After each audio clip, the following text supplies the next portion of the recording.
امروز طرحی به ذهنم رسید، بازی اسکوید گیم یا بازی مرکب.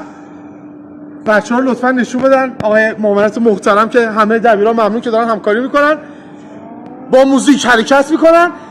هر کسی در حالت استوپ موزیک حرکت بکنه بدنش، در هر حالتی باشه باید استوپ کنه. حرکت کنه جریمه میشه، ازش امتحان میگیریم. اگر امتحان رو پاسخ نده بعد دراز نشست بره 30 تا.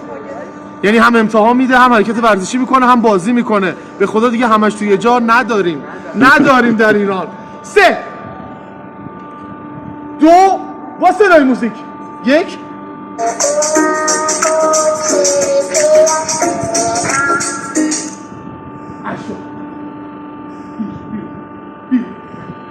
اینا همه جریمه و پرسش ازشون میشه. بعد درازش هست برم. 3 2 1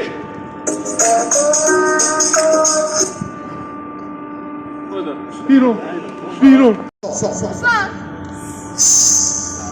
مؤسس حکومت عباسیان کلاس ارسلان گفتم میپرسم شکم سری مؤسس حکومت طاهریان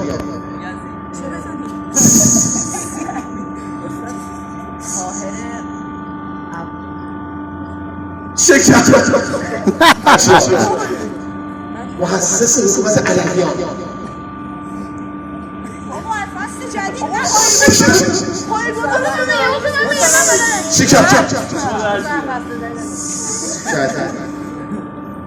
مؤسس حکومت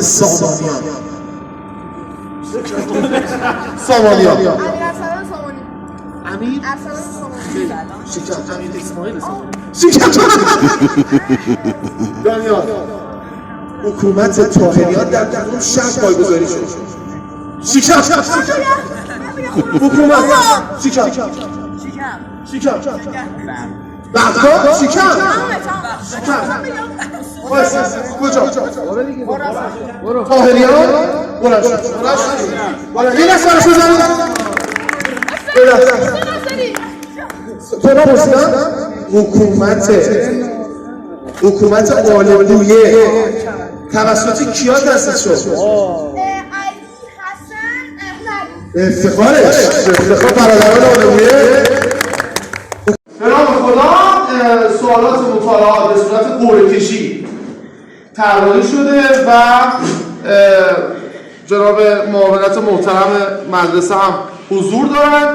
3 کلاس تلفیق شده چون تعداد کم بود. امروز من درخواست کردم که هر کلاس چون 4-5 نفر بیشتر نبود دور هم جمع بشیم و آزمون مطالعات به صورت مسابقه‌ای برگزار کنیم به صورت قرعه کشی. هر کسی سوال خودش رو برمی‌داره و جواب میده. آقای هدایت‌پور شروع کنید. سوال رو بلند بخونید.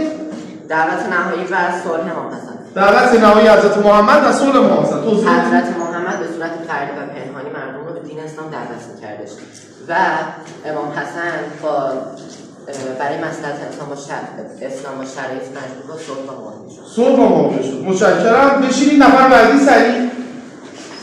بلند شده سریع. سوال رو مخاطب کنید. اینجا از اینجا قرعه کشی اینجا. سوال بلند بخونید. فرایند شروع به کار رئیس جمهور که گفتم تا خرداد میاد سوالش. نام ببرید. اول کاندیدا شدن تایید صلاحیت توسط شورای نگهبان تبلیغات انتخابات تنفیذ تحلیف و تشکیل کابینه. یه دست براش بزنید.